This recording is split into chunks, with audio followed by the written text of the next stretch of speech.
Hay una situación un poco compleja. Bueno, chicos, bien, hoy nos toca ver como tal el tema del tema de la jurisprudencia. Y para empezar con este tema vamos a tener que revisar la ley de amparo, que es la regulatoria en materia de jurisprudencia, pero también vamos a tener que ver y explicar qué es lo que ha pasado con estos criterios de oportunidad que tiene la Suprema Corte de Justicia a lo largo, al menos, de la década de los 50, que es cuando se empiezan a emitir este tipo de criterios. Hablar de la jurisprudencia conlleva muchas cosas, muchas responsabilidades, porque en realidad lo que vamos a estar teniendo es que los criterios interpretativos de la Corte han cambiado de método interpretativo conforme va pasando el tiempo. Es decir, la Suprema Corte ha adoptado diferentes formas de darle un sentido a los conflictos de la norma. Y he ahí lo complicado del tema, porque últimamente la perspectiva de interpretación corresponde principalmente a tres tipos de criterios. Uno de ellos tiene que ver con el tema de el criterio de control de constitucionalidad. Dos, el criterio el principio pro persona. Y tres, el control de convencionalidad. Tres tipos de criterios se van a estar regulando en esa perspectiva. Ahora, en ese sentido, resulta un poco complicado de alguna manera el poder ir generando pues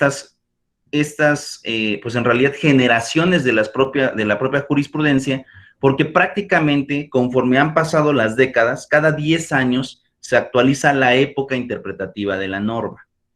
Ahora, en un principio se habló acerca del método teleológico, después del método sistemático, después del método analógico, del método histórico, y ahora se está hablando de estos tres principalmente, aunque con mucha mayor fuerza del criterio de convencionalidad, que es principalmente lo que vamos a estar teniendo en base a estos tipos de criterios interpretativos. Ahora, antes de comenzar con el tema de la explicación, quisiera preguntarles, ¿ustedes conocen en qué consiste el control constitucional? ¿Conocen en qué consiste el principio pro persona? ¿Y conocen en qué consiste el control de convencionalidad, chicos? ¿Han hablado acerca de él? ¿Saben en qué consiste o no?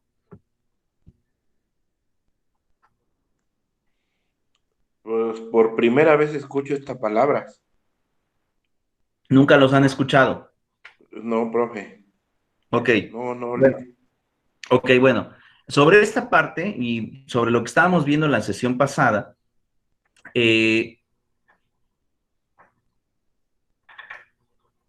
tenemos que seguir viendo el tema de los métodos interpretativos, que fue algo de lo que vamos a tratar de recapitular, porque todavía no lo terminamos de ver, pero para esta clase me es muy importante que ustedes primero conciban estos tres principios que al final de cuentas tienen que ver con los métodos interpretativos. Entonces, lo que vamos a hacer ahorita va a ser explicar en qué consiste cada uno de ellos. Les voy a pedir, por favor, que en el primero de los casos tengan su constitución al lado de ustedes y la abran específicamente en el artículo 133 de la Constitución.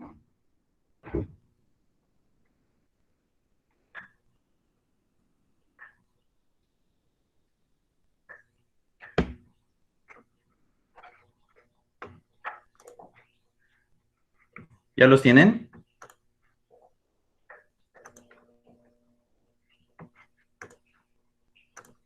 La mía es un poquito lenta, mi máquina, pero un poquitito. Ah, ¿no tienen sus constituciones físicas? No, profe. No, no tengo, profe. Artículo que Ok, dice. bueno, listo. El artículo 133, por favor. No, ya estoy proyectando como tal mi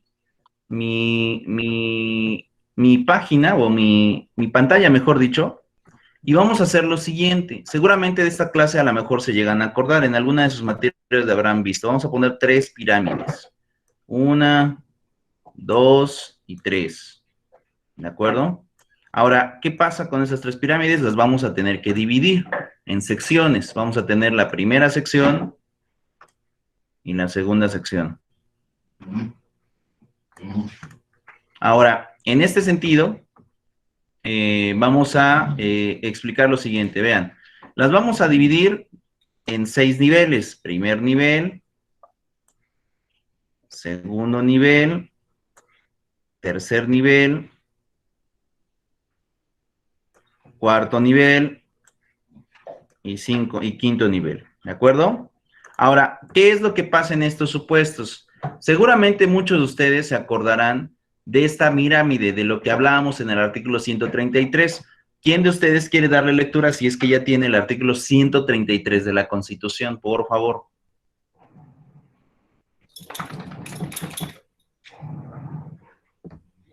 Dice que el Congreso se emana de todos los tratados que existen. ¿Lo puedes leer exacto cómo está, Marisela, por favor?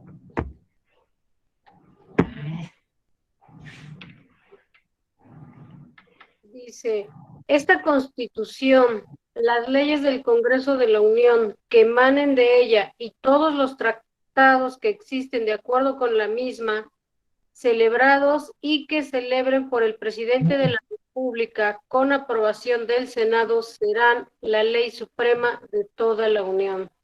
Ok. Vamos a ver, vamos a ver lo siguiente. Sobre esta parte tenemos esta suposición. Vean, la propia Constitución establece que el artículo 133, que la Constitución es la máxima norma dentro del sistema constitucional mexicano. Entonces vamos a poner aquí la Constitución, ¿de acuerdo? Ok, y después, de acuerdo a la lectura que establece el artículo 133, dice las leyes de la Unión, es decir, las leyes federales. Y hasta en tercer término establece los tratados internacionales. Hasta el tercer término. Después de los tratados tenemos las leyes estatales. Después tenemos leyes municipales. Y después tenemos a los reglamentos. ¿De acuerdo? Leyes municipales y después tenemos el tema de los reglamentos. Ahora,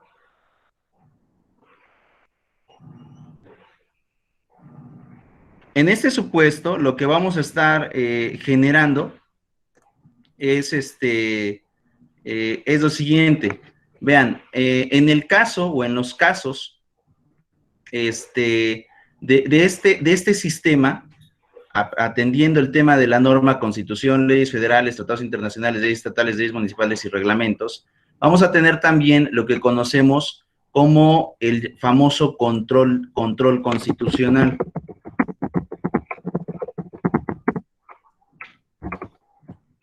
Ese es el llamado control constitucional, en donde se nos establece que, en pocas palabras, la máxima norma, pues, es la Constitución. ¿En dónde se establece este control constitucional? Lo tenemos establecido en el artículo 133 de la Constitución.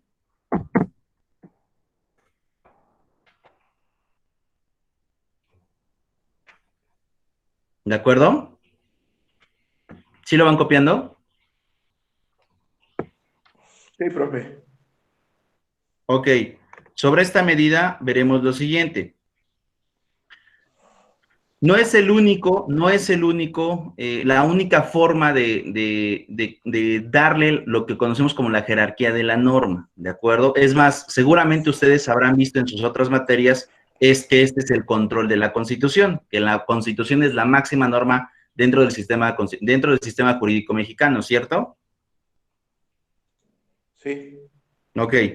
¿Por qué? Porque está en la Constitución. Bueno, ahora hay otras dos formas de poder aplicar interpretación de la Corte, ¿de acuerdo? Ok, vamos a volver a poner las tres formas. Constitución, después tenemos leyes federales,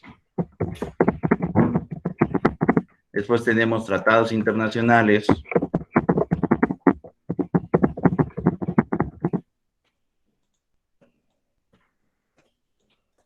después tenemos leyes estatales, leyes municipales, reglamentos. Ahora, ¿qué es lo que pasa? Ahora vamos a explicar en qué consiste el principio pro persona. Principio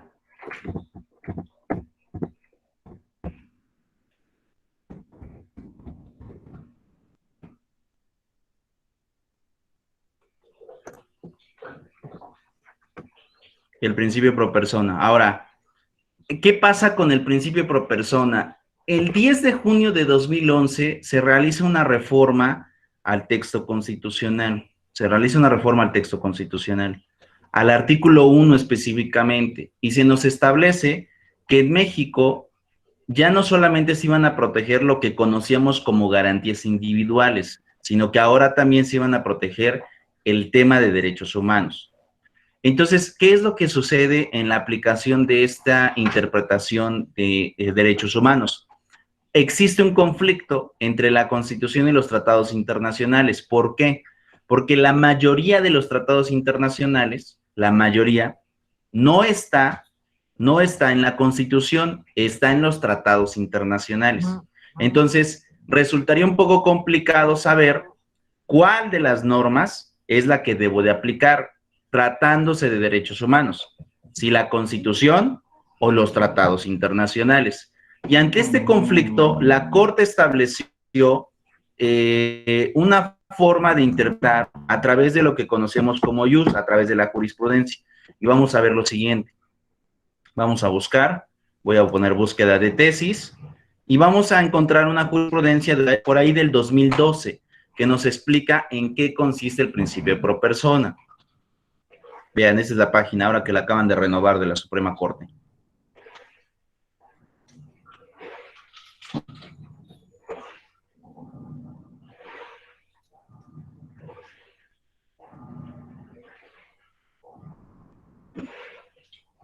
Y vamos a la parte siguiente. Ok, le vamos a dar jurisprudencia y le vamos a poner aquí principio pro persona.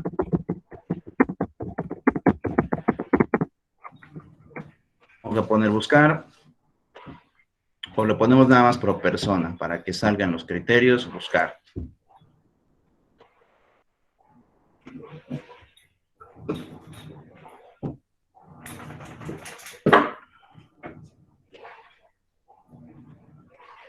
Y está buscando.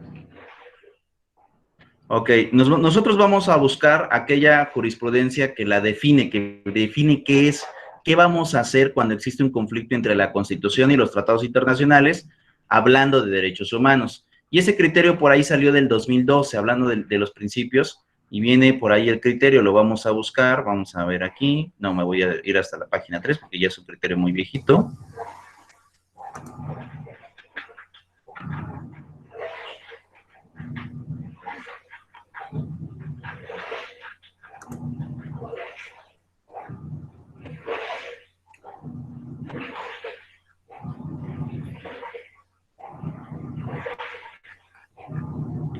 Ok, tenemos 2013, 2013, nos vamos a ir hasta el cuarto lugar.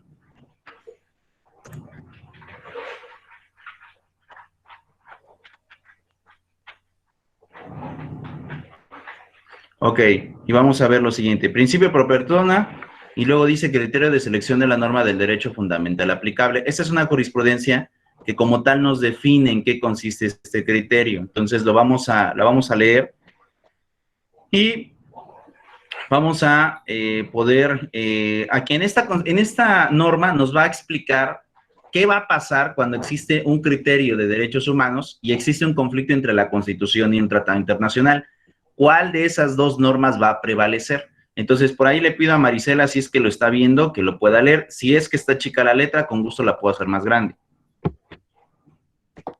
Así está bien, profe. Dice, de conformidad con el texto vigente del artículo 1 constitucional, modificado por el decreto de reforma constitucional, publicado en el Diario Oficial de la Federación el 10 de junio de 2011, en materia de derechos fundamentales, el ordenamiento jurídico mexicano tiene dos fuentes primigenias. Inciso A, los derechos fundamentales reconocidos en la Constitución Política de los Estados Unidos. Y B, todos aquellos derechos humanos establecidos en tratados internacionales de los que el Estado mexicano sea parte consecuente. Las normas provenientes de ambas fuentes son normas supremas de ordenamiento jurídico mexicano. Esto implica que los valores, principios y derechos que ellas materializan deben permear en todo el orden jurídico, obligando a todas las autoridades a su aplicación y en aquellos casos en que sea procedente a su interpretación. Ahora bien, en el supuesto de que un mismo derecho fundamental esté reconocido en las dos fuentes supremas del ordenamiento jurídico, a saber, la Constitución y los tratados internacionales, la elección de la norma que será aplicable en materia de derechos humanos atenderá a los criterios que favorezcan al individuo o lo que se ha denominado principio pro persona, de conformidad con lo dispuesto en el segundo párrafo del artículo primero constitucional, según dicho criterio interpretativo, en caso de que exista una diferencia entre el alcance o la protección reconocida en las normas de estas distintas fuentes, deberá prevalecer aquella que represente una mayor protección para la persona o que implique una menor restricción. En esta lógica, el catálogo de derechos fundamentales no se encuentra limitado a la persona en el texto constitucional, sino que también incluye a todos aquellos derechos que figuran en los tratados internacionales ratificados por el Estado mexicano. Ok, luego, entonces, ya subrayé la parte importante del criterio de la jurisprudencia. Dice, deberá prevalecer aquella que represente una mayor protección para la persona. ¿Esto qué quiere decir? Que el principio pro persona consiste, vamos a poner que existe un conflicto entre estas dos normas, Constitución y tratados internacionales, lo vamos a poner con rojo, ¿de acuerdo? Existe un conflicto entre las dos. ¿Cuál debe de prevalecer? La más protectora. Si la más protectora es la Constitución, esa debe prevalecer. Si la más protectora es el tratado internacional es el que debe de prevalecer. ¿De acuerdo? El más protector.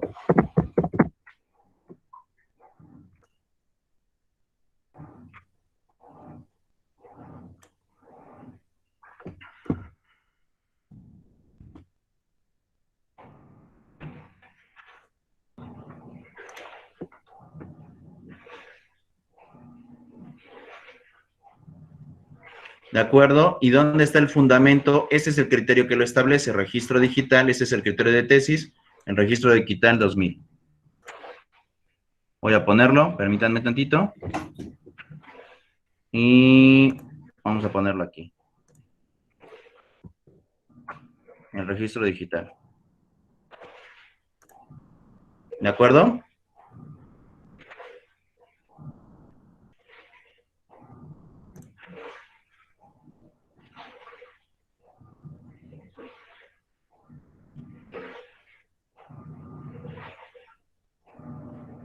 ¿Ya lo copiaron? Ya, profe. Ok, vamos sobre esta tónica. Otra vez, ahora, ¿existe otra forma de interpretar la Constitución? La respuesta es sí, tenemos otra forma, no es la única. Vamos a poner aquí Constitución. Nuevamente ponemos leyes federales. Después tenemos tratados internacionales.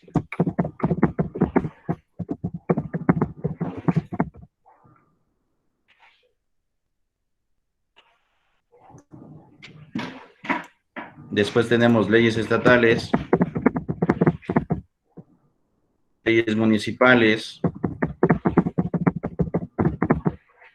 reglamentos y los reglamentos. Ahora, ¿qué va a pasar con esta forma? ¿De acuerdo? Ahora, esta forma de interpretar la Constitución le vamos a llamar control difuso de convencionalidad. ¿De acuerdo?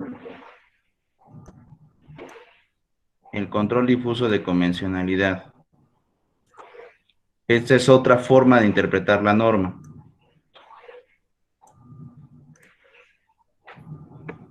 Y también tiene que ver con el tema del criterio del artículo 133, ¿de acuerdo?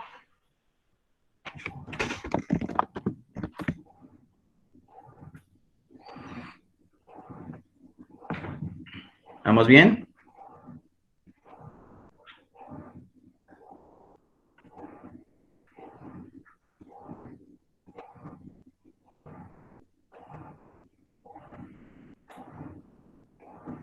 Chicos, Sí, profe. ahora, ¿en dónde viene el tema del control difuso de convencionalidad? ¿De acuerdo? Ok, otra vez vamos a los temas de criterios de búsqueda. Vamos a poner búsqueda y vamos a poner tesis, ¿de acuerdo? Igual, lo mismo. La convencionalidad es un criterio que salió en el año 2012, es decir, ya es un criterio algo viejo. Y vamos a volver a poner aquí, otra vez, solo quiero jurisprudencias y vamos a poner convencionalidad. Y damos buscar.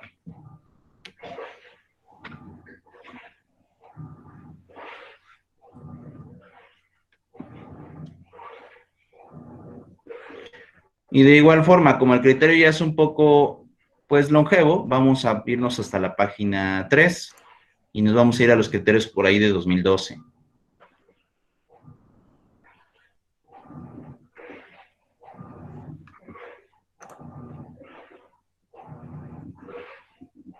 Y tenemos lo siguiente. Principio por control constitucional y convencionalidad. Aquí tenemos el de convencionalidad.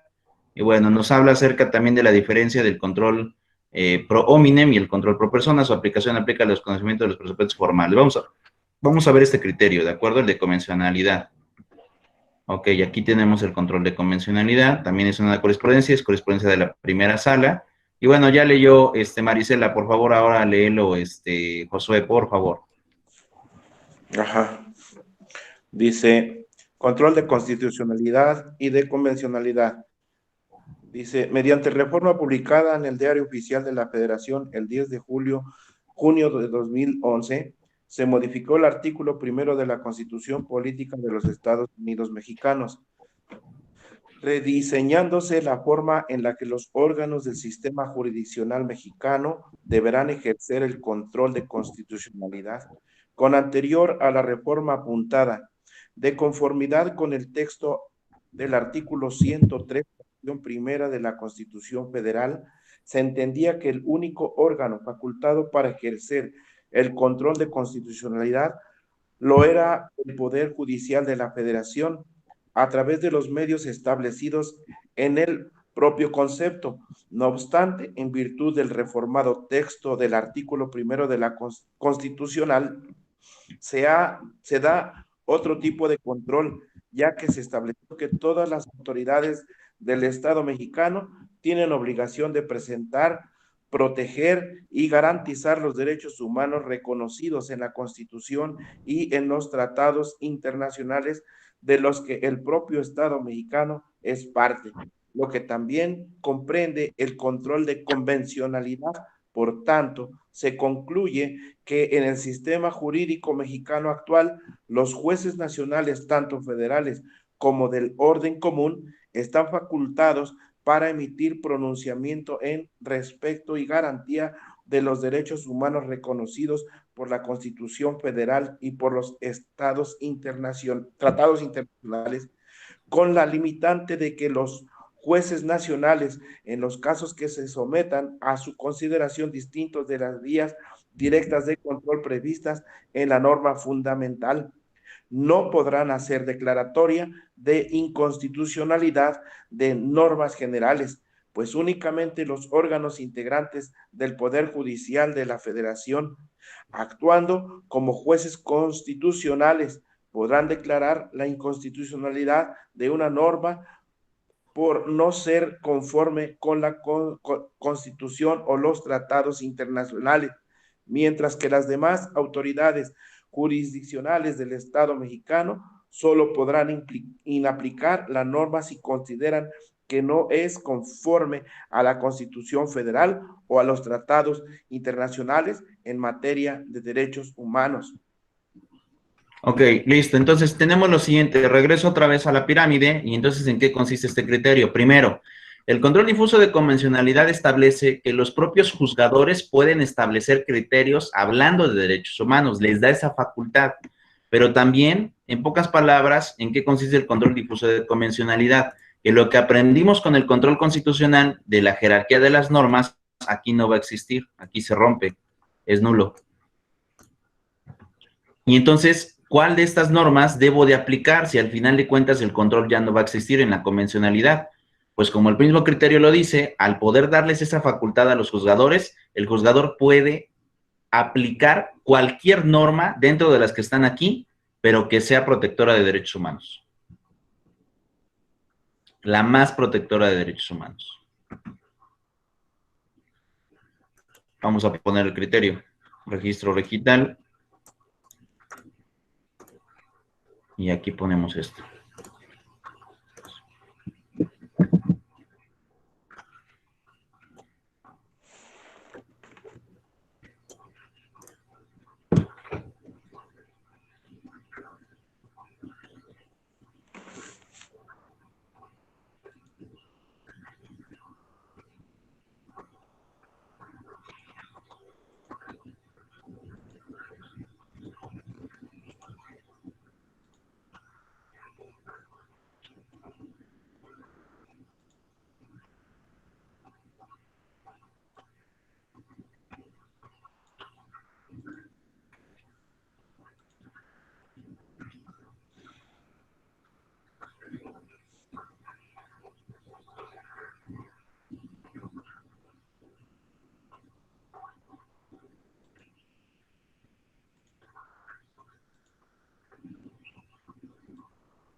¿Ya lo copiaron?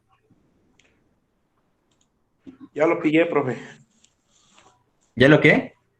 Ya lo agarré. ¿Cómo? Sí, ya lo copié. Ya Ah, ok, escribí. ok. Listo. Bien. Marisela, Ya, profe. ¿listo? Bueno, chicos, entonces, ¿qué es lo que pasa actualmente? Pues lo que aprendimos en la teoría, en que la Constitución era la máxima norma, de acuerdo al 133 de la Constitución, hoy es aplicable, sí, pero también al mismo tiempo, hoy en día se están aplicando estos tres criterios, el principio por persona y el control difuso de convencionalidad. Ambos, estos dos, que tienen que ver con el pro persona y convencionalidad, ambos tienen que ver con derechos humanos, obviamente. Ustedes ya vieron ahorita los criterios de jurisprudencia. ¿De acuerdo? Ambos.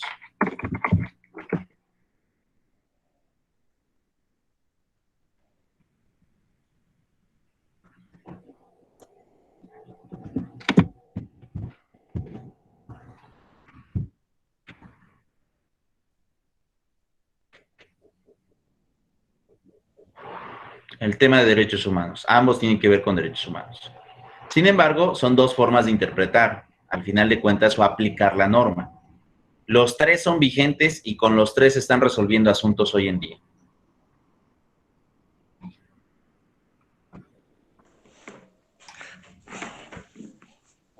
Pero la pregunta aquí yo tengo, ¿Sí? cuando se aplica, por ejemplo, esto de la convencionalidad, si o el principio por persona, o sea, aquí el asunto es a quién le conviene, a quién le va a convenir. O sea, la pregunta es, que obvio que el que más convenga se aplica, pero a quien más le convenga, ¿a quién?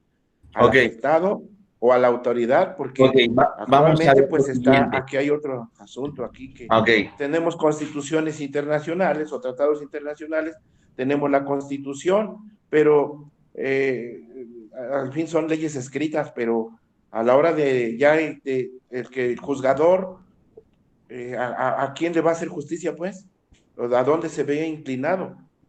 ¿Por qué? ok. Porque lo Vamos estamos sobre viendo esa parte, actualmente. chicos. Vamos sobre esa parte y sobre la duda que tiene Josué. El juzgador en base a cuál tipo de criterio se está acogiendo. A pesar de que los tres son aplicables, la mayoría de juzgadores se acoge a estos últimos dos criterios, al control difuso de convencionalidad o al principio pro persona. La mayoría de los juzgadores hoy en día están aplicando estas formas de interpretar, o el de mayor beneficio de derechos humanos, o la inaplicación de la jerarquía para poder dar el mayor beneficio en respecto de derechos humanos. Pues ahí está el problema, porque, por ejemplo, si se tratara de particulares no hay problema, pero si se trata de cuestión constitucional, o sea, a nivel Estado, que todo mundo, obvio que los que están allá allá como jueces, supermagistrados, oiga, ellos hacen las cosas a su modo, no a como el pueblo le convenga. Bájense el sueldo y no quisieron. Entonces se amparan aquí en el control convencionalidad, difuso de convencionalidad. A ver, otra vez plantéame el problema, Josué, por favor. Lo planteé muy rápido, ¿verdad, profe? ¿Qué me vas a plantear en específico? Ajá, mire, la idea es que, por ejemplo, cómo o de qué manera nos vamos a saber que estamos bien. Si la cuestión estuviera de particular, un ciudadano particular normal, hacia que apelara a estos, al principio de pro persona o al control difusional, pues no hay problema porque hasta cierto grado es particular. O sea, sí, el juez no tiene tanto problema. Pero ahora hablamos, la cuestión esta a la que yo me refiero, ¿qué se puede hacer? ¿Por qué? Porque cuando ya hablamos a cuestión del Estado, que el Estado es el que garantiza o debe garantizar las normas que a todos nos benefician, entonces los jueces hacia qué parte se van a inclinar, hacia lo que ellos les convenga, o a lo que dicte la norma de control difuso convencional o el principio por persona. Aquí el asunto, por ejemplo, por poner un ejemplo bruto y largo, sería, por ejemplo, el presidente de la República dijo, ¿sabes qué? Se bajan todos el sueldo y nadie puede ganar, se volvió una ley más que el presidente. Ajá. ¿Y qué hicieron? A eso voy. A ver, okay. Profe, quiero que me... A ver, vamos a ver sobre ese conflicto que tú estás planteando. Lo voy a situar de manera concreta. El presidente de la República, en efecto, estableció la disminución de sueldos con fundamento en el artículo 127 de la Constitución, ¿de acuerdo? El cual establece que ningún funcionario público puede ganar más que el presidente de la República. ¿Estamos correctos hasta ahí, Josué? Hasta ahí, profe, sí. Ok, listo. Vuelvo a repetir, el fundamento es el artículo 127. 127. Te voy a dar ahí algo importante. El 127 se reformó en el año 2012. ¿De acuerdo? Ajá. Ok. Ahora, ¿qué pasa con los funcionarios? Ese es el conflicto que tú llegas. Es que hay funcionarios que no quieren bajarse el sueldo y se amparan en el tema de derechos humanos, ¿cierto? Ajá. Ok. El artículo que establece derechos judiciales para los trabajadores del Poder Judicial Federal es el artículo 94 de la Constitución. 94. Ese artículo establece que el salario de los funcionarios no puede disminuirse. No puede disminuirse. Entonces, ¿qué sucedió? Tenemos un conflicto entre dos artículos constitucionales, el 127 y el 94. 94. Con un problemita mayor. El 94 fue reformado en el año 2008. 2008. Ahora, ¿qué es lo que sucede? Actualmente, muchos de los jueces, magistrados del Poder Judicial Federal precisamente se ampararon, manifestando que se les estaban violentando sus derechos humanos. Todos esos amparos los atrajo la Suprema Corte de Justicia. Y hasta el día de hoy, no ha emitido la Suprema Corte una solución a esos amparos e incluso también a una acción de inconstitucionalidad y controversias constitucionales que se establecieron en aquellos años. ¿De acuerdo? Que fue hace año y medio, cuando sale la ley de austeridad de Andrés Manuel y dice, nadie puede ganar más que yo, y se inconforman estos trabajadores y dicen, vámonos al amparo. Unos diputados promovieron la acción y la controversia constitucional. Algunos incluso, a pesar de que no son procedentes, la Suprema Corte no ha hecho los sobreseimientos correspondientes o no ha declarado tampoco las improcedencias, simplemente trató de concentrar todo en la Suprema Corte para poder resolverlo. Hasta el día de hoy no hay una postura de la Corte en cómo van a sentenciar esos asuntos, no hay una postura. Y ni quiere, ya la metió a la congeladora. Ahora, yo te preguntaría, de acuerdo a derecho, no a nuestras convicciones políticas o personales, de acuerdo a derecho, incluso con lo que tú estás viendo, ahorita con lo que estoy explicando, ¿por dónde se va a inclinar la Corte? Pues ya lo hizo a su conveniencia. Vuelvo a repetir, Josué, en base a derecho, no a nuestras convicciones personales, ¿a dónde se va a inclinar la Corte? Pues bueno, se va a inclinar a la ley, a lo que está establecido. Ok. ¿Sí? ¿Sí recuerdas en qué fechas te dije que fueron las reformas?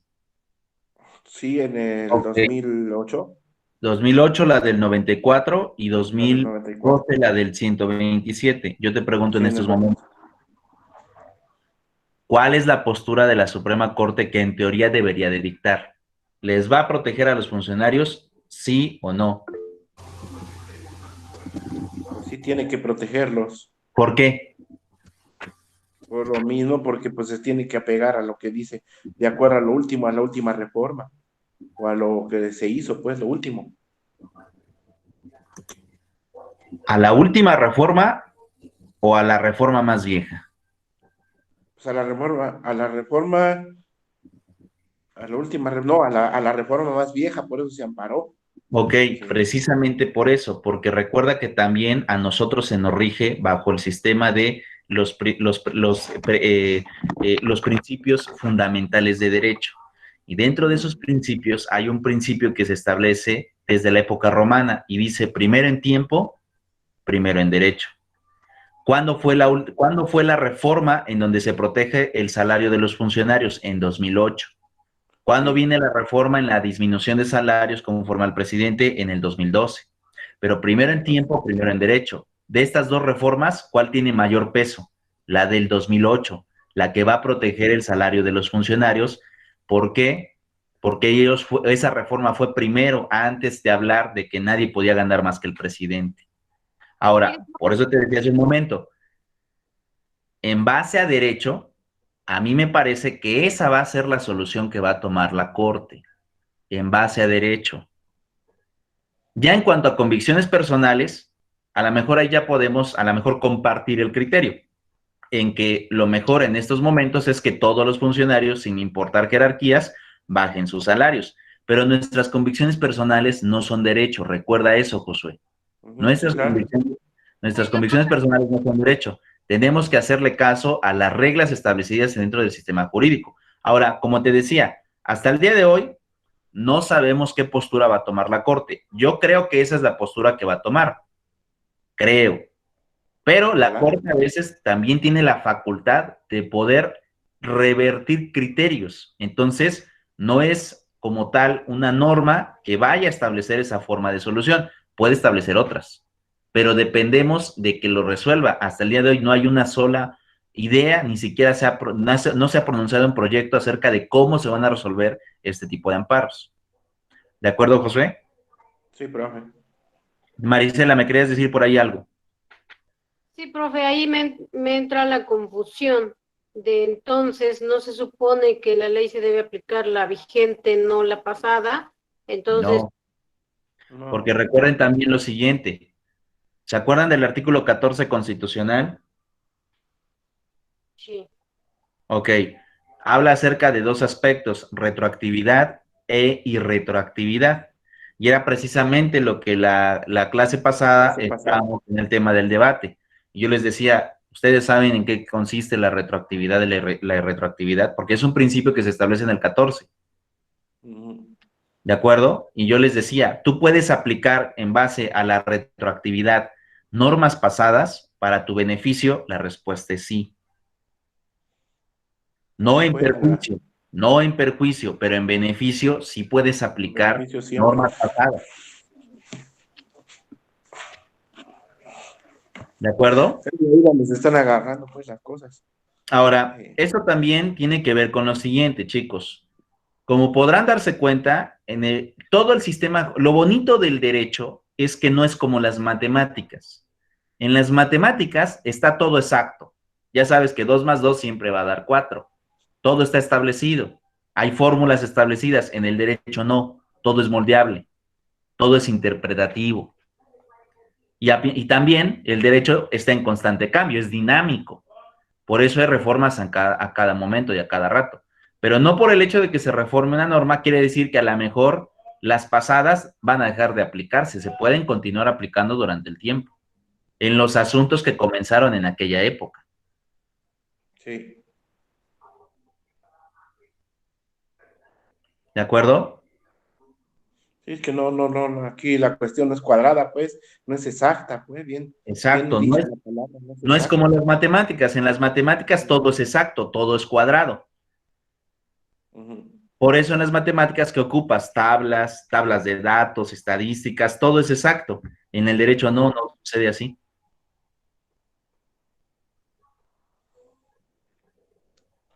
Pues sí. Ahora, esto es a lo que voy sobre esta parte. Como se están dando cuenta, el derecho es complejo. Para poder entenderlo es complejo porque obedeces a muchas reglas. Y a lo mejor aquí hay muchas reglas aplicables, pero dependiendo en la postura en que te encuentres, es decir, si eres actor o eres demandado, vas a aplicar esas reglas. A pesar de que existan, no vas a invocar aquellas que no te funcionen o aquellas que te perjudiquen, a pesar de que estén vigentes. Desde luego. Entonces, es donde yo les decía, ¿se acuerdan lo que les explicaba la vez pasada? Chicos, recordarán ustedes que de alguna forma, cuando hablamos de derecho, lo primero que se les establece a ustedes, incluso cuando entran a la carrera, es que deben de romper con su pensamiento personal y con su pensamiento profesional. Porque si ustedes siguen pensando en base a sus convicciones personales, en el ejercicio profesional pueden tener conflictos psicológicos, en el sentido de que a lo mejor pueden tener sentimientos de culpabilidad por ejercer la profesión. Y eso es algo que siempre les manejan los maestros, incluso yo también se los he manejado a ustedes. Separen su pensamiento personal del pensamiento profesional. Porque si no van a tener más adelante conflictos para poder tomar asuntos. Yo les pregunto a ustedes, seguramente muchos de ustedes dirán, si yo os les pongo este ejemplo, ¿ustedes estarían dispuestos a defender a un violador? Y a lo mejor ustedes me pueden decir, pues yo no, porque es un violador. Pero si tú eres abogado, ¿qué dices? Pues sea lo que sea, yo lo voy a defender, porque al final de cuentas lo voy a defender en base a la ley, y la ley no la hice yo.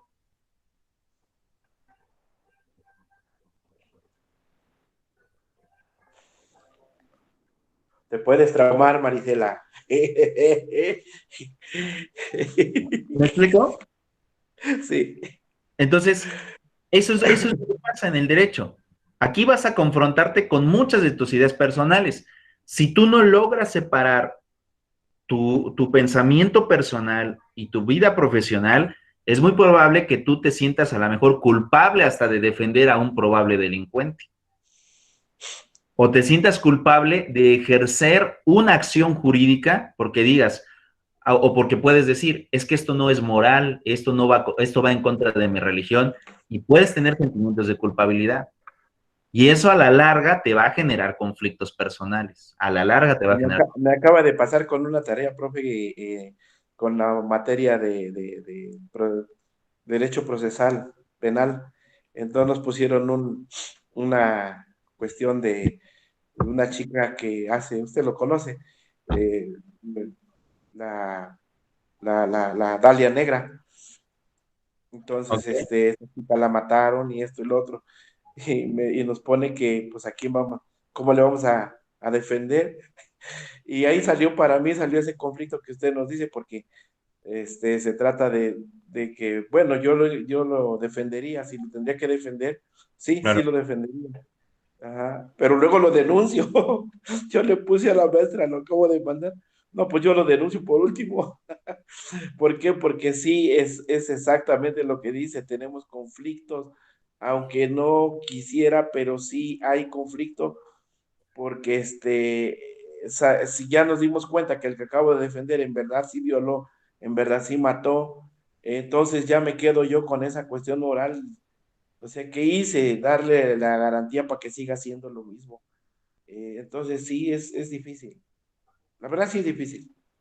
Es complicado, miren, no digo que no sea complicado porque sí puede resultar complicado, pero en realidad, chicos, ustedes tienen que de alguna manera separar ese pensamiento, porque a lo mejor ahorita en clases puede resultar algo muy sencillo, ok, lo separo, pero ya cuando empieces a trabajar, si tú no separas esas ideas, es muy probable que presentes problemas personales, porque te vas a estar culpando constantemente de lo que haces. Y pues lejos de disfrutar la carrera o la profesión, puedes incluso hasta agarrar ciertos sentimientos de ya no querer dedicarte a ella o dejarla por completo porque vas a generar acciones que a lo mejor no van tan acorde con tu pensamiento personal. Ahora, nuestro pensamiento personal ya tiene que ver con muchas cosas, ¿no? O sea, ya estamos hablando como tal de establecer de alguna forma criterios con moral, con religión o con ateísmo, si es que de alguna manera alguno de ustedes es ateo. Y bueno, en base a esa lógica es como vamos a estar funcionando. Pero el derecho no es así. El derecho es complicado. El derecho es diferente, es distinto. Y recuerden que el derecho es como que la idea, y digo, lo voy a plantear así, la idea de lo correctamente aceptable en la sociedad, la idea de lo correctamente aceptable. De ahí a que sea aceptable, eso es completamente diferente. Pero al menos en la sociedad es como que la norma. Les pongo un ejemplo. Si estamos hablando en el primer sentido de por ejemplo, del tema de aborto, en un sentido profesional, tenemos que estar a favor. Queramos o no, tenemos que estar a favor en un sentido profesional porque la tendencia jurídica va para allá. Ya en un sentido personal, pues a lo mejor ahí sí ya podemos decir, no, pues ahí sí estoy en contra. Bueno, pero en tu vida personal, pero en tu ejercicio profesional tienes que estar a favor.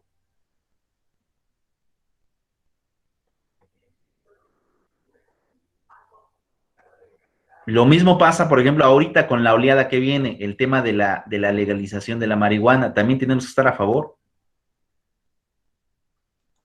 Es protección de derechos humanos. En materia personal, ok, a lo mejor en materia personal ya puedo decir, bueno, no estoy de acuerdo por esto. ¿Es complicado? Sí, es complicado, pero tienen que aprender a diferenciar cuándo estás trabajando o cuándo estás aplicando conocimiento jurídico y cuándo estás en tu vida personal. Porque si no, constantemente van a tener esos conflictos. Y créanme que a la larga causan depresión. Yo tuve un problema de esos, incluso yo creo que se los platiqué la clase pasada a ustedes. Y les dije, bueno, yo tuve un conflicto, ¿no? No. Bueno, en alguna ocasión se los platicaré, pero ahí quien me ayudó fue un maestro, fue el que me explicó esta situación de diferenciar los pensamientos. Y sí tenía ahí algunos conflictos psicológicos por el tema de que es que estoy haciendo esto, pero pues yo sé que está mal. Y al final no estaba mal porque la ley lo permitía.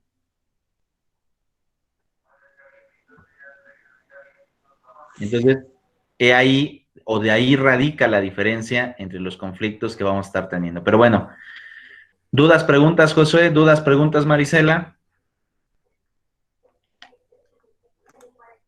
No, a mí sí me quedó claro. Ok, de ahí voy con Josué. Pues sí, está claro, profe, mucho, muy claro, de verdad. Ok, listo. Entonces, vamos a regresar. Otra vez me regreso al tema de nuestro mapa. Ahora, como les decía, chicos, hoy en día se están aplicando estas tres formas. Las tres formas de interpretar la Constitución se están aplicando. Hay algunas autoridades que te aplican control constitucional, hay otras que te aplican principio pro persona, y hay otras que te hablan del principio de convencionalidad. Las tres son vigentes y las tres se están aplicando actualmente. Las tres. Entonces, tú cuando estudias un fenómeno jurídico, no te puedes cerrar a decir, ah, es que lo que dice la Constitución o lo que dice una ley estatal vale menos de lo que dice, por ejemplo, una ley municipal, o vale más que lo que dice una ley municipal, ¿no? Y por lo tanto tiene que prevalecer la ley estatal. Cuidado, porque a lo mejor en ese conflicto no te resuelven conforme al control constitucional, a lo mejor te resuelven conforme al principio pro persona o al control difuso de convencionalidad. Va a depender mucho de muchas cosas.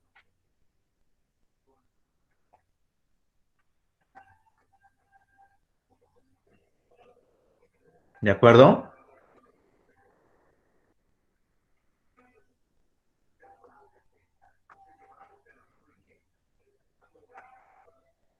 Chicos, Sí, profe. Sí, ahora profe. vamos a esta parte fundamental. Ahora, vamos a esta parte fundamental. ¿Qué pasa actualmente o cómo se crea o forma la jurisprudencia? ¿De acuerdo? Porque eso también es complicado. Ahora, si quieren, anoten esto. ¿Por qué se crea la jurisprudencia? Porque ese también es como que un debate, ¿no? Si tenemos leyes, ¿por qué la Corte tiene que aplicar o por qué crea la jurisprudencia? ¿De acuerdo? Y eso también obedece a una realidad jurídica. ¿De acuerdo? Pero bueno, díganme, ¿ya pueden escribir? Ok, pónganle allí. La jurisprudencia se crea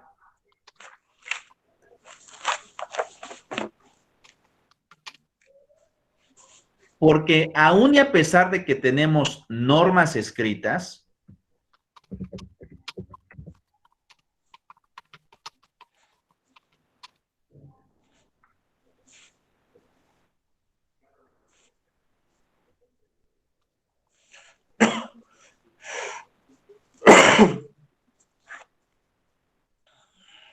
aún y a pesar de que tenemos normas escritas, es, es frecuente que existan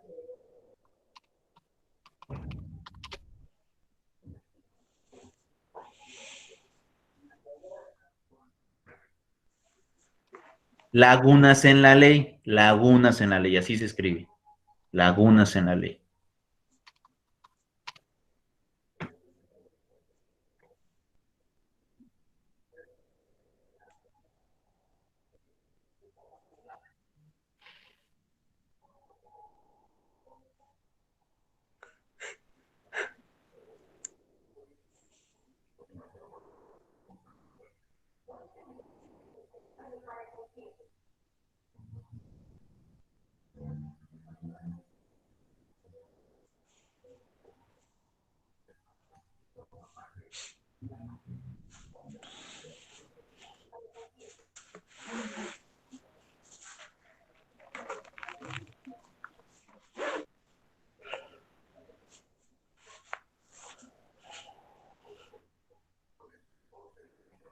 Ahora, ustedes se preguntarán, ¿qué es una laguna en la ley? ¿No? Porque a lo mejor eso pueden decir, ajá, pero ¿qué es una laguna? Bueno, pónganle allí.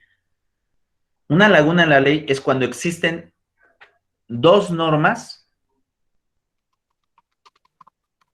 que se contradicen entre sí. ¿Es cuando qué? Cuando existen dos normas que se contradicen entre sí.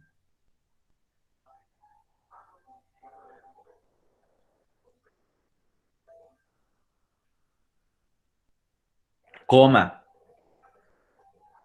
Cuando existe una norma que regula una figura o procedimiento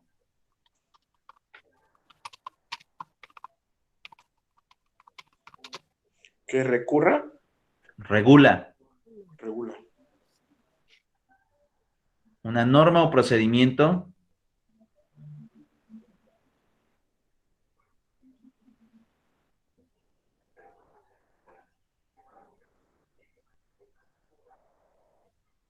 de manera abstracta y no específica.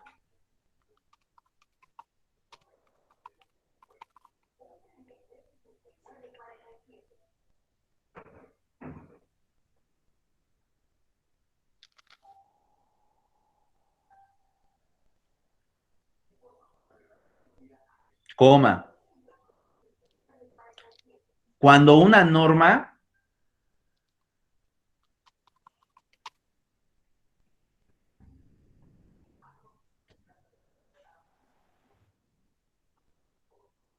no te prohíbe, pero tampoco te permite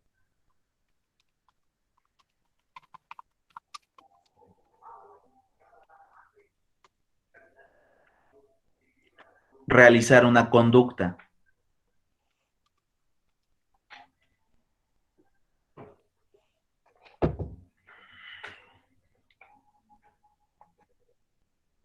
Coma.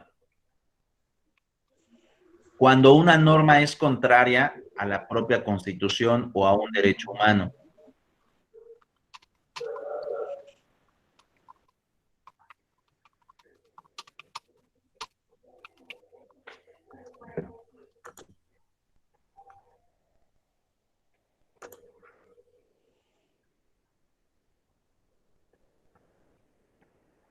Coma.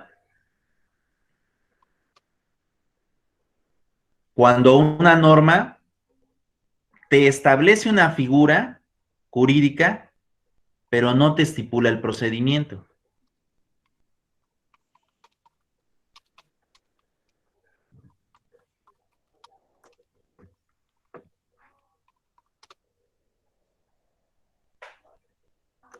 Entonces, como podrán darse cuenta, existen muchas formas de poder tener lagunas en la ley. Tan solo en esta última que dije, que te regulan una figura jurídica, pero no te establecen el procedimiento, a veces llega a pasar que te dice la ley, tienes que hacer esto. Y cuando buscas en la ley, nunca te dice cómo tienes que hacerlo. Y entonces la pregunta es, ¿y cómo lo hago?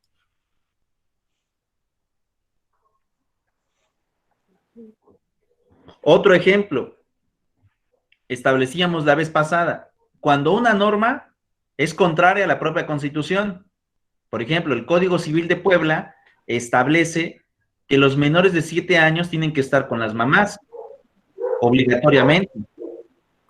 Si tú analizas ese artículo, ¿qué sucede? Pues es contrario al principio de igualdad en el artículo 4 de la Constitución. Entonces, para eso se interpone la jurisprudencia, para poder regular, para poder definir y para poder, de alguna manera, esclarecer las dudas que nos surgen dentro del estudio de las leyes.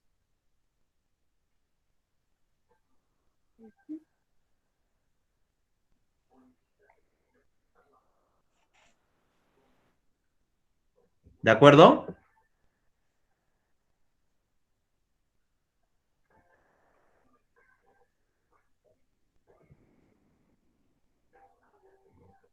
Ahora, seré muy claro. En el actual sistema jurídico mexicano existen muchos problemas de contradicción, lagunas de la ley. La respuesta es sí, demasiados. Y precisamente por eso mismo, hoy, de alguna manera, la Constitución, o digo, la propia jurisprudencia, ha ido aclarando y disminuyendo esas dudas.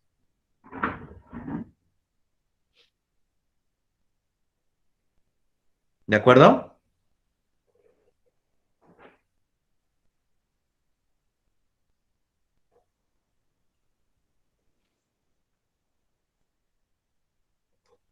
Pero bueno, vemos rápido este video y regreso rápido.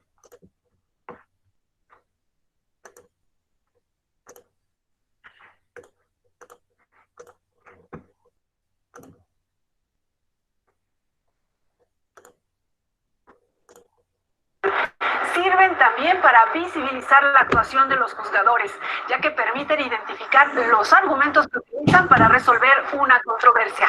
Hoy hablaremos de las máximas de la experiencia en la jurisprudencia mexicana. Soy Verónica González, comenzamos. En la Escuela Judicial nos acompaña Héctor Manuel Guzmán Ruiz, egresado de la Facultad de Derecho de la Universidad Nacional Autónoma de México. En el Poder Judicial de la Federación se ha desempeñado como oficial administrativo, secretario de apoyo en la Unidad para la Implementación de la Reforma Penal y secretario técnico en la Unidad para la Consolidación de la Reforma Penal. Y para hablar precisamente sobre el tema de hoy, la jurisprudencia, le damos nuevamente la bienvenida al licenciado. Qué bueno que nos acompañe. Muchísimas gracias por tenerme acá.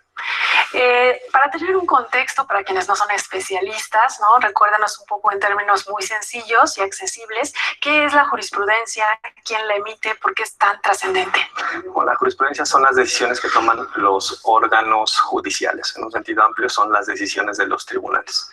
En el contexto mexicano, la jurisprudencia son las decisiones que generan los tribunales con competencia en materia de amparo, específicamente tribunales colegiados de circuito, plenos de circuito y la Suprema Corte funcionando en salas y en pleno. La importancia de la jurisprudencia radica en que permite apreciar cómo es que los tribunales interpretan las normas jurídicas y cómo es que resuelven casos jurídicos específicos, a modo de poder tener certeza o predictibilidad en la toma de decisiones para que los postulantes o otros órganos jurisdiccionales y el público en general pueda tener ciertos visos anticipados de cómo es que puede decidirse una controversia en el momento en que llegare a presentarse. Esto es muy importante porque abona a la certeza, abona a la seguridad jurídica y abona a la legitimidad democrática del conjunto del sistema judicial. Entonces, la jurisprudencia tiene un aspecto que es directamente vinculante para los órganos jurisdiccionales, pero que es orientadora para el conjunto de los operadores jurídicos en un sentido amplio. Es un referente para la academia, es un referente para los colegios de abogados, es orientadora para los casos jurídicos concretos, tiene incidencia en la negociación que pueden realizar distintas partes en torno a un contrato, si una cláusula en específico tiene que ser incluida o no, dependiendo de cómo es que dice no solo la ley, sino qué es lo que ha dicho la jurisprudencia sobre cierta estipulación que, por ejemplo, puede considerarse nula, no tanto a partir de lo que dice la ley, sino que ya hay precedentes jurisdiccionales que dicen que tal interpretación en específico se tiene por no puesta. Entonces, las consecuencias para un caso en específico son bastante serias. Es muy importante que los abogados en general conozcan las implicaciones no solo de la ley, sino de la jurisprudencia, que es el último tramo, digamos, de creación legislativa en cualquier sistema jurídico, con especial intensidad en el mexicano. ¿Cómo se determina qué jurisprudencia es obligatoria? Porque también hay tesis aisladas, ¿cierto? Y es importante hacer esta diferencia. ¿Cuáles son los criterios que resultan obligatorios? La ventaja que tiene el sistema jurídico mexicano es que, a diferencia de otros países, de otros sistemas como, no sé, el italiano o el colombiano, nuestro sistema jurídico tiene referencias muy claras en la ley de amparo, en el artículo 217 y conexos. Se nos indica cuáles son los criterios que pueden considerarse como obligatorios. Nosotros tenemos una diferencia muy clara entre un precedente aislado, un precedente que norma el criterio, pero que los jueces en general pueden considerarlo en el contexto particular del caso concreto para determinar qué tanto están compelidos o no, respecto de la jurisprudencia que como tal es obligatoria y que tiene sus propios mecanismos de generación. Nosotros tenemos jurisprudencias que pueden generarse por reiteración, que son cinco fallos consecutivos en el mismo sentido. Puede ser por contradicción de tesis a través de la resolución de los órganos facultados, que en este caso son los plenos de circuito o las salas de la Corte, o el pleno de la Corte respecto de las salas en específico, o por sustitución, cuando una nueva reflexión lleva a estos órganos que pueden generar la jurisprudencia a apartarse o a perfeccionar un criterio en específico. Y eso genera certeza. En otros contextos jurídicos no hay una distinción muy clara entre el precedente, que sería a cualquier decisión jurisdiccional respecto de lo que es jurisprudencia, que tiene esta fuerza normativa, que tiene un efecto similar a lo que en su propio contexto, pero es similar a lo que puede interpretarse como una norma, digamos, tiene un carácter normativo la jurisprudencia muy manifiesto para los operadores jurisdiccionales y orientador para los no jurisdiccionales. Ahora, el Poder Judicial de la Federación tiene todo un sistema por medio del cual hacen ustedes la consulta de la jurisprudencia. El Semanario Judicial de la Federación, ¿cómo funciona? Es como un periódico, digamos, tiene la finalidad de dar a conocer al público en general, a los interesados, las novedades jurisprudenciales. El semanario y su gaceta semanalmente publica la creación jurisprudencial en los distintos ámbitos del conocimiento del amparo, que bueno, en nuestro sistema jurídico pues es prácticamente el conjunto de la masa normativa es sujeta a eventual conocimiento a través del juicio de amparo y en consecuencia es susceptible de interpretación jurisprudencial, y entonces tiene esta finalidad de difusión y eso permite que se difunda, o sea, garantiza un principio básico de publicidad en la toma de la decisión judicial y también de revisión y pues, desde luego de crítica por parte de la academia, de distintos foros que son especialmente interesados en cómo es que los tribunales van moldeando el curso normativo, cómo es que perfeccionan, cómo es que llenan lagunas, cómo es que superan contradicciones entre las distintas normas entre sí. Entonces hay una labor que en nuestro sistema jurídico tiene ya más de 150 años de creación en el funcionamiento del semanario. Sí, el semanario está en todas las épocas, ¿no? Desde la primera, estamos en la 10ª. Pues me parece que desde Benito Juárez, que fue el que implementa el semanario y su gaceta. Y ahora las nuevas tecnologías dan una posibilidad de potenciar la capacidad de penetración de la creación jurisprudencial a través del semanario, que sigue estando impreso, pero principalmente de su consulta a través del portal de la Suprema Corte. Electrónico. Sí, entonces es muy fácil a través del teléfono. Es muy fácil, justo eso le iba a preguntar. ¿Qué tan fácil es buscar la jurisprudencia? Pues tan sencillo como consultar cualquier motor de búsqueda. Entonces uno entra al portal de la Corte, tiene un apartado bastante identificable de semanario y su gaceta. Uno le da ahí y pues introduce las palabras clave, las palabras representativas y aparece un listado y de ahí se puede hacer una consulta bastante particular a partir de las necesidades de cada quien, del caso concreto, del interés que se tenga para identificar distintas temáticas. Vamos a hacer muy sencillo. Una pausa y regresamos con más comentarios de este tema. Claro que sí. Vamos a la pausa y regresamos.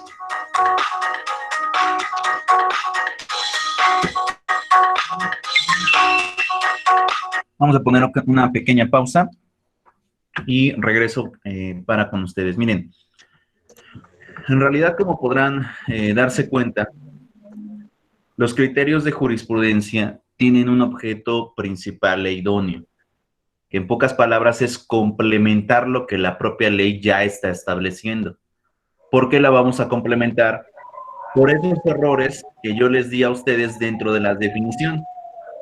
Esos errores que de alguna forma implican y generan que nosotros como estudiosos del derecho pues tengamos confusiones o incluso tengamos como que ciertas dudas de cuál criterio debe de prevalecer o qué tipo de sentido es el que debe de prevalecer cuando existen conflictos jurídicos.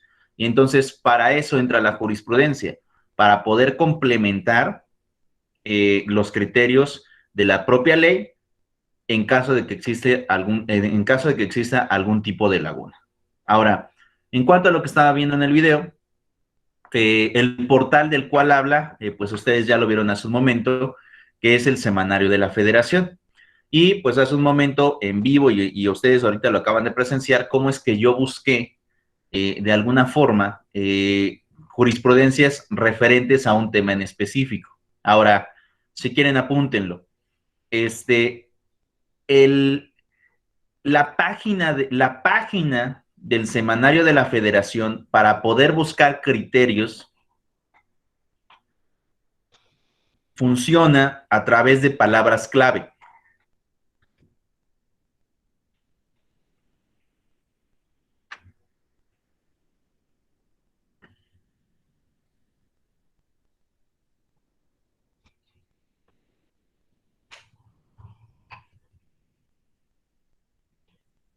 ¿Qué quiere decir esto de palabras clave?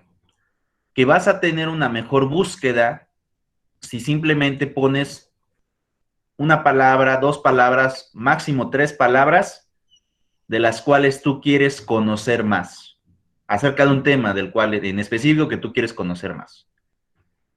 Porque si tú pones en el buscador una frase completa, lo más seguro es que el buscador se va a confundir y no te va a buscar un criterio que muy probablemente tú estés buscando, aún y a pesar de que existe.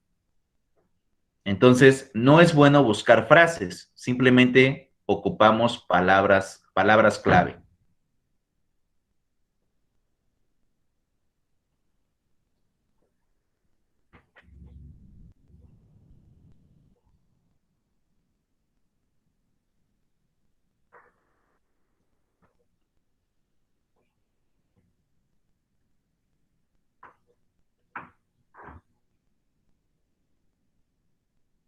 ¿De acuerdo?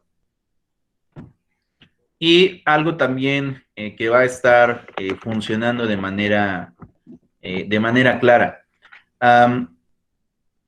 El propio portal, aparte de estar funcionando a través de palabras clave, también jerarquiza cuáles jurisprudencias tienen valor y menor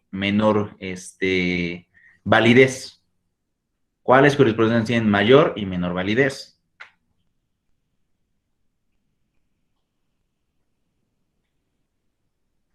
Entonces vamos a poner, si quieren se los explico.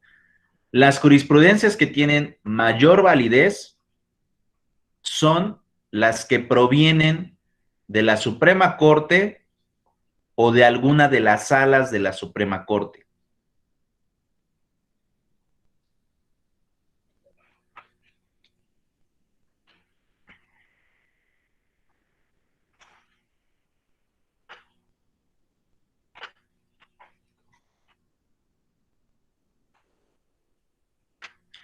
¿Cuáles son las jurisprudencias que tienen menor validez? Las que son emitidas por tribunal colegiado de circuito o por plenos de circuito.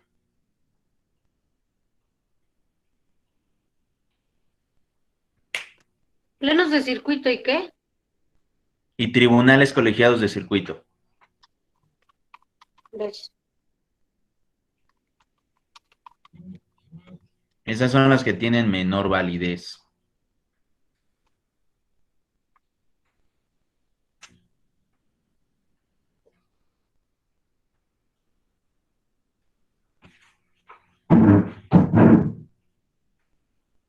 ¿De acuerdo?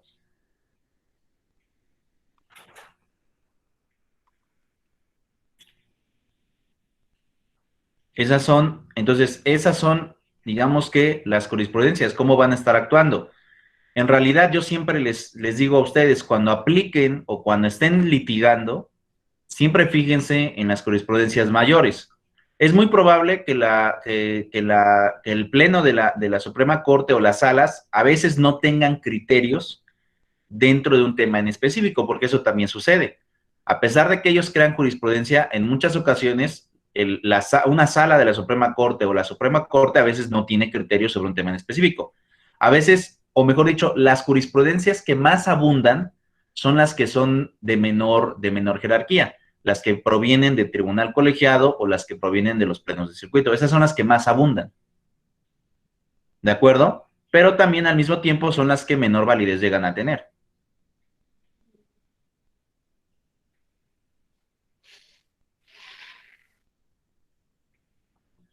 ¿Listo?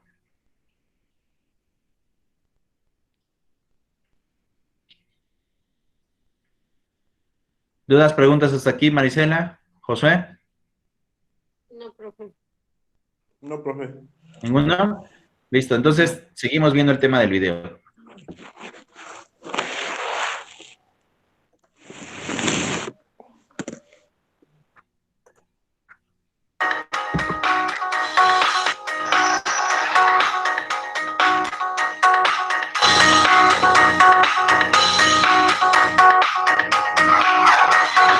sigue con nosotros. Estamos conversando sobre la jurisprudencia y ya nos comentaba el licenciado en el bloque anterior, se publica en el Semanario Judicial de la Federación, es sencillo, es fácil consultarla, bueno, más para los que saben, ¿verdad?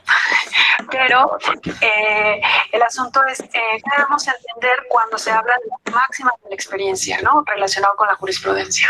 Las máximas de la experiencia es un concepto interesante, bastante asequible para cualquier persona, pero que cuando necesitamos llevarlo a un ámbito ya más serio, más estructurado, como el de un litigio donde se pelean intereses de la mayor importancia, se pelea mucho dinero, se pelea la custodia de un hijo, se pelea la libertad de una persona, entonces lo que en un sentido cotidiano puede no ser objeto de mayor disputa en su interpretación o significado, en el ámbito litigioso es bastante complejo de determinar.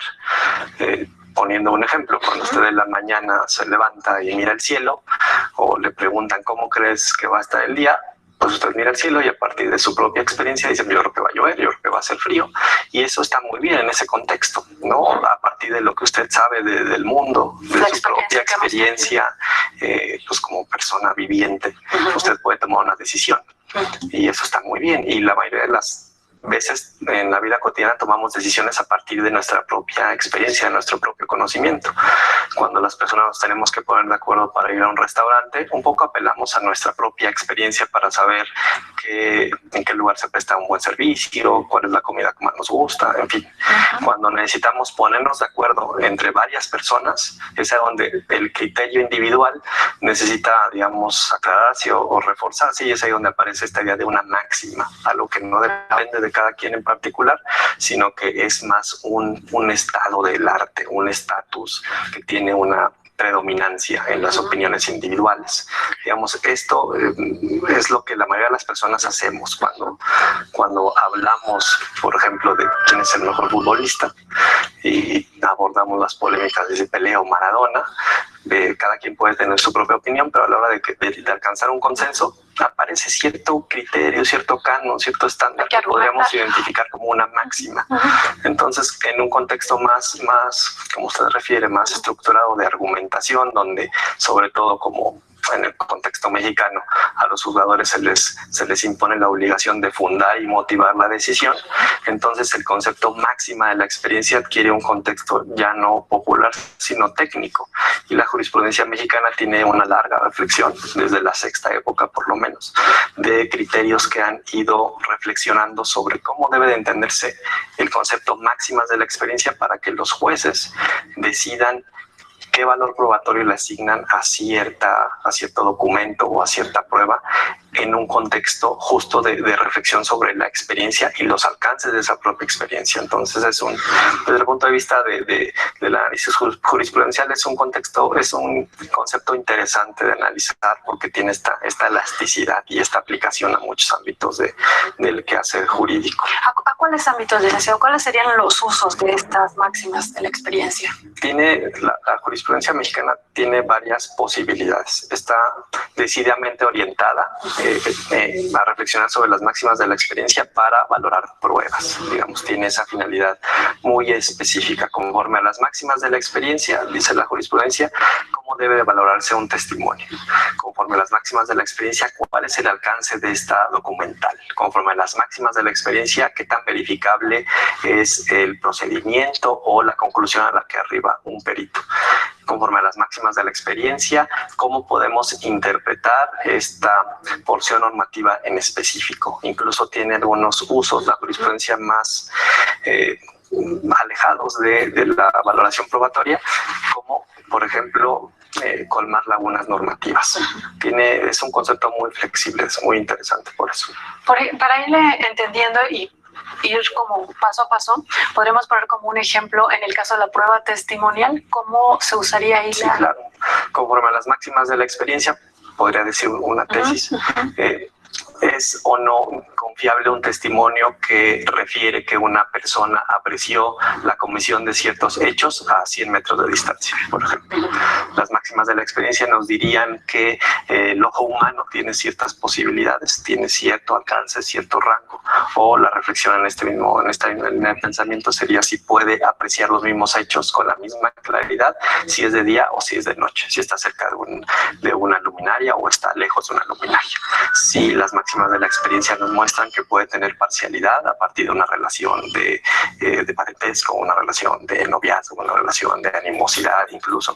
O sea, es una reflexión que parte de lo que las personas, a partir de cierta asunción o cierto presupuesto de umbral mínimo de capacidades cognitivas o de sociabilidad, puede o no apreciar. Por ejemplo, este ejemplo de testimonio es muy representativo, ¿sí?, en la reflexión jurisprudencial sobre las máximas de la experiencia. Y estas máximas de la experiencia son conocimientos que va adquiriendo el juez o que en su búsqueda al estudiar un asunto se va llegando de esta información. Sí, podríamos establecer la distinción, digamos, de máximas de la experiencia. La máxima de la experiencia como eso que conocen todos los miembros de una sociedad, cualquier persona, y las máximas de la experiencia como ese expertise, ese grado de conocimiento que los jueces van adquiriendo en el transcurso de su devenir profesional. La jurisprudencia tiene ese matiz también. Algunos criterios están más orientados a marcar alguna especie de pauta, presuponiendo que el destinatario de la jurisprudencia tiene ya ese conocimiento experto de valoración probatoria, por ejemplo. Cuando hablamos, mencionaba usted en el caso de la prueba documental o la prueba pericial. Sí.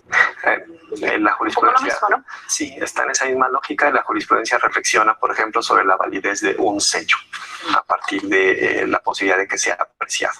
Es posible, conforme a las máximas de la experiencia, tener como fidedigno un documento que tiene el sello puesto con ciertas características, o a partir de ciertas afirmaciones que se hacen en un documento, las máximas de la experiencia nos podrían decir que se alejan del estilo que es usual en los documentos públicos, por ejemplo, ¿no?, para marcar una oposición con los documentos privados. Bien, vamos a hacer una segunda pausa y regresamos con un poco más de este tema y un poco la parte de la capacitación. Claro. Listo. Bien, ya no vamos a terminar de verlo. Simplemente quería que vieran esta parte del video, porque precisamente vamos referente a lo siguiente. Es decir, los criterios tienen por objeto el poder establecer estas como ideas máximas. Cuando él habla acerca de esta ideología de máximas, básicamente te establece a una idea primordial. Cuando tú tengas una duda de cómo se debe de aplicar o cómo se debe de tomar o comprender una ley, un artículo en específico, ve a la jurisprudencia y ahí te van a establecer las máximas. Es decir, la idea primordial de cómo los jueces van a tomar en cuenta para poder dictarte una sentencia o que van a tomar en cuenta para poder llegar al dictado de la sentencia. Entonces, es muy importante que la jurisprudencia, de alguna manera, se esté visitando para poder aclarar esas dudas que te llegan a surgir de cuando lees la norma y no te queda claro un concepto, ve a la jurisprudencia y seguramente vas a encontrar una respuesta a un tema en específico que te ha generado confusión dentro del estudio jurídico. Por ahí me ibas a decir algo, Josué.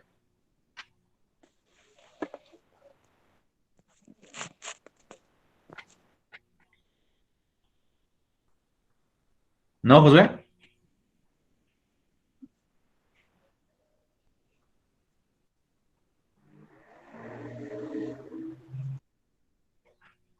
No, profe, nada.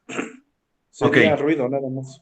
Ok, ruido. Entonces, a eso va el criterio de jurisprudencia y cómo es que se van a estar tomando en cuenta. Ahora, algo importante, ¿cómo voy a poder o cómo se crea la jurisprudencia? Eso también es importante, cómo se crea, ¿de acuerdo? Entonces, en este caso, la ley que establece las formas de creación de jurisprudencia es la ley de amparo. Ahorita lo vamos a poner, ley de amparo, ley de amparo.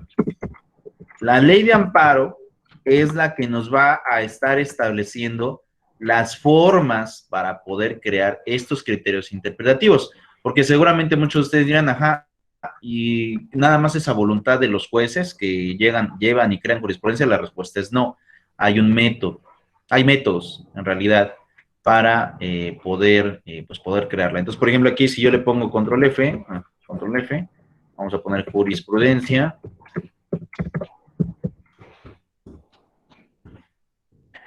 Y nos va a llegar al precepto, al precepto en realidad, de lo que hoy se conoce como jurisprudencia. Ahora, algo muy importante, en la actualidad también existe lo que conocemos como la Declaratoria General de Inconstitucionalidad, y esta tiene otros efectos diferentes al tema de la jurisprudencia. Primero vamos a la jurisprudencia, ahorita les explico qué pasa. Ahora, vean lo que dice la ley de amparo sobre la jurisprudencia. Te dice, la jurisprudencia se establece por reiteración de criterios, por contradicción de tesis y por sustitución. Entonces, pónganle aquí, métodos para crear jurisprudencia son estos tres: reiteración de criterios, contradicción y sustitución.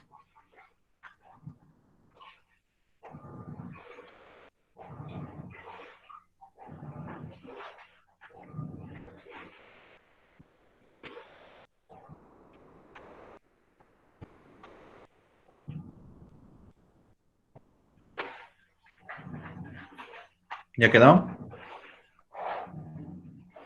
No, todavía no, espérame.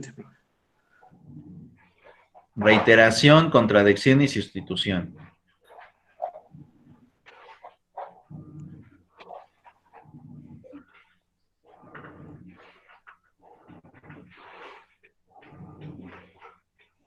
Interacción y qué más, profe. Sustitución. Es reiteración, contradicción y sustitución.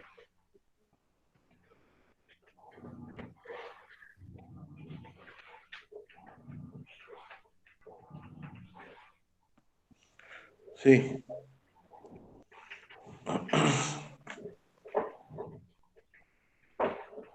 ¿De acuerdo? Ahora, ¿Qué fue el artículo? ¿Artículo qué es? 215. 215, ajá. Sí, profe. Ahora, en el tema de el tema de la reiteración de criterios, ¿de acuerdo? En estos casos, en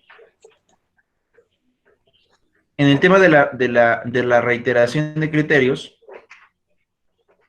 es cuando existen 5 sentencias a favor y una en contra.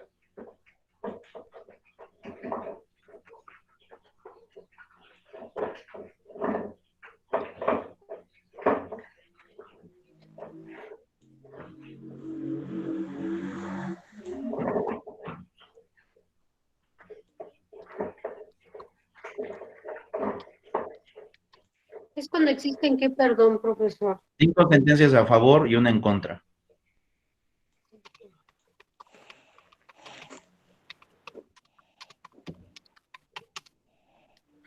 Conforme al artículo 222 de la Ley de Amparo.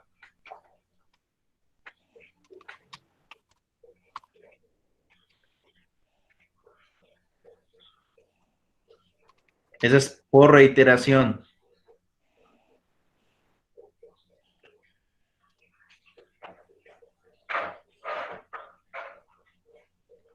Ahora, tenemos otro tipo de criterio, que es la jurisprudencia por contradicción.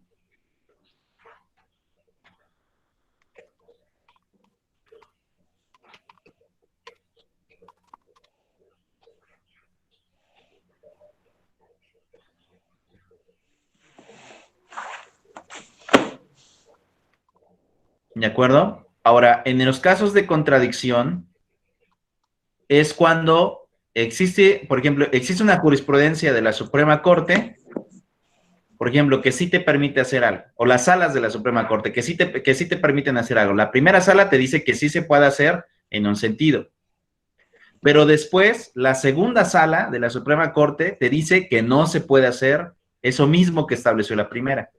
Entonces, ¿qué es lo que sucede? Pues ya existe contradicción entre el criterio de la primera sala y el segundo de la segunda sala de la Suprema Corte.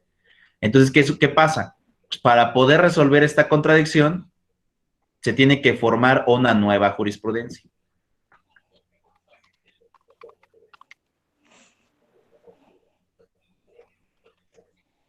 ¿De acuerdo? Conforme a las reglas del artículo 225 y 226 de la Ley de Amparo.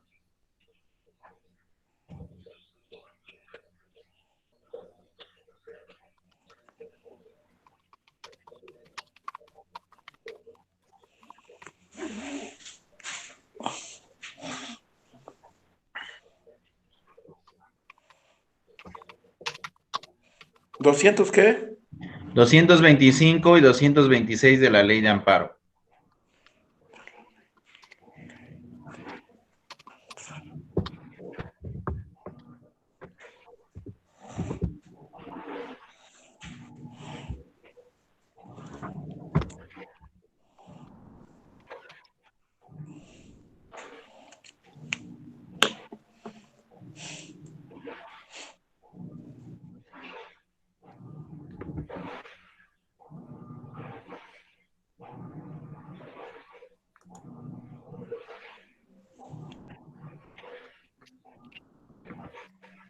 Bien, y por último tenemos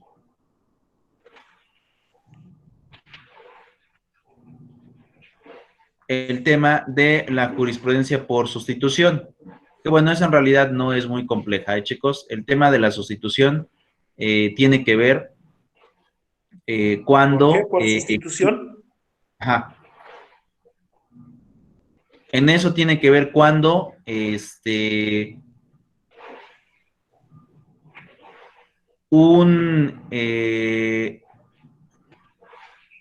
un órgano que ha declarado un sentido en una jurisprudencia se percata que con la nueva legislación o con las nuevas leyes ya no es posible seguir aplicando ese criterio. Por lo tanto, en estos casos simplemente lo actualiza. ¿De acuerdo? Entonces ahí es cuando sustituye, cuando es la jurisprudencia por sustitución.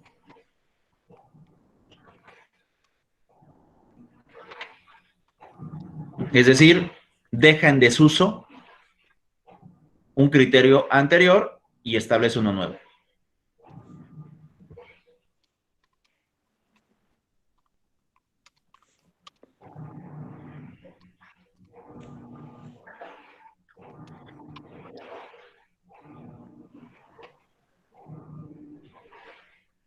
Conforme las reglas del artículo 230 de la Ley de Amparo.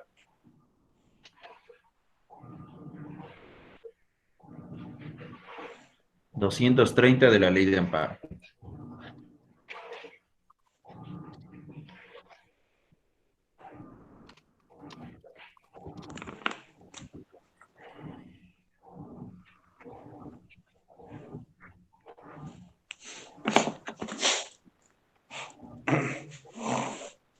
¿De acuerdo? Sí. Ahora, escriban lo siguiente. Cualquier tipo de jurisprudencia es obligatoria para las autoridades.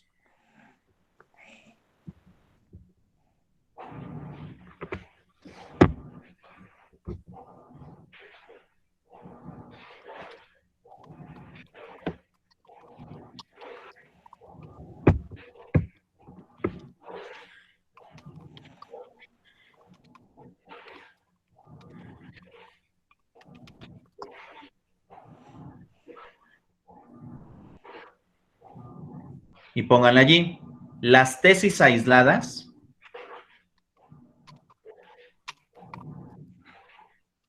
no son obligatorias para las autoridades. No son obligatorias para las autoridades.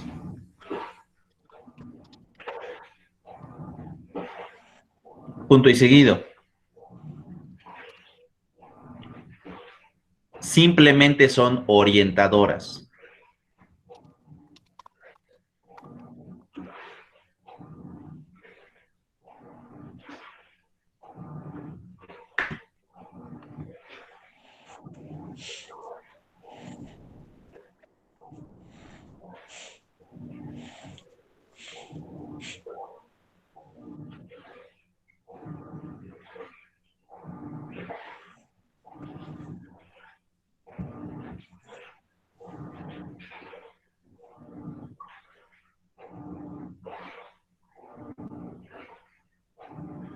Ahora, ¿qué quiere decir orientadora? Que simplemente la autoridad o alguna de las partes pueden como esclarecer algún tipo de duda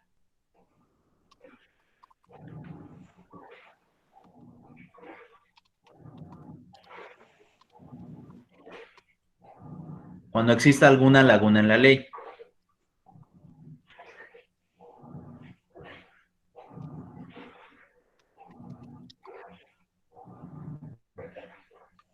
Pero, al tener el carácter de tesis aislada,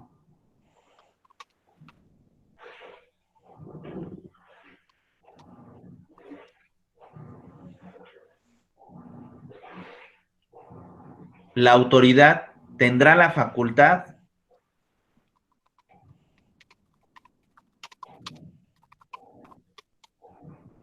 de tomarla o no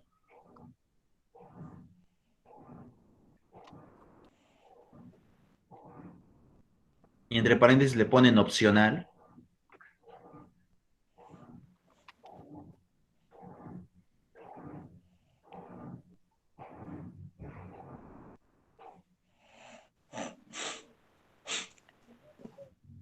en cuenta para dictar sus sentencias.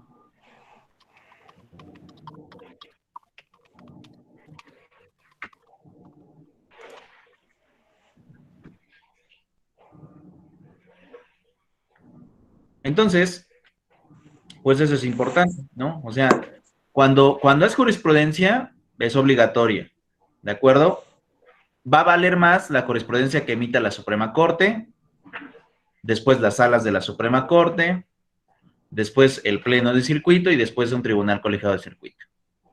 Pero si son tesis aisladas, las tesis aisladas no son obligatorias, simplemente son orientadoras. Por eso les puse ahí, la autoridad puede tomarlas en cuenta o no, no está obligado a tomarlas en cuenta. Es si quiere o si gusta. Si de acuerdo a su criterio concuerda con la idea de la tesis. Si no está de acuerdo, pues la puede dejar sin aplicar, sin ningún problema. Oiga, profe, una pregunta. Dígame. Y las tesis que hacen, por ejemplo, en el despacho donde yo trabajaba, mi profesor es escritor y hacían muchas tesis. Esas que se quedan volando, las guardan, ¿no? Como, ¿Pero tesis de qué tipo? ¿Tesis para poder titularse? no, él era doctor en Derecho. Hacía, en las, se juntaba con otros escritores de todo el mundo y hacían, Ah, o sea, no. metían, no sé cómo. Lo que hacían ellos era investigación jurídica, pero esto no. La jurisprudencia y las tesis aisladas únicamente pueden ser emitidas por los órganos del Poder Judicial Federal.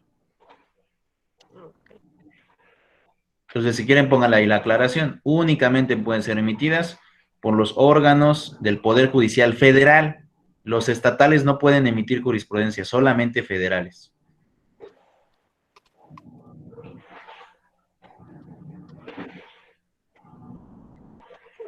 ¿Por el Poder Federal? Así es, Poder Judicial Federal, es correcto.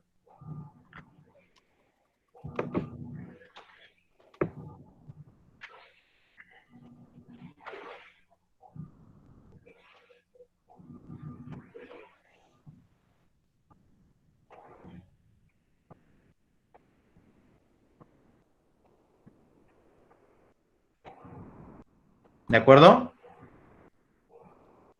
Bueno, ¿dudas, preguntas, chicos? Josué, Marisela. No, pues sí, ya no. ¿Todo claro? Todo claro. Bien, listo, chicos. Pues hasta aquí dejo la sesión del día de hoy y nos vemos la próxima semana, ¿de acuerdo? Dejo tarea. Dale, profe. Listo. Adiós, profe. Adiós, profe.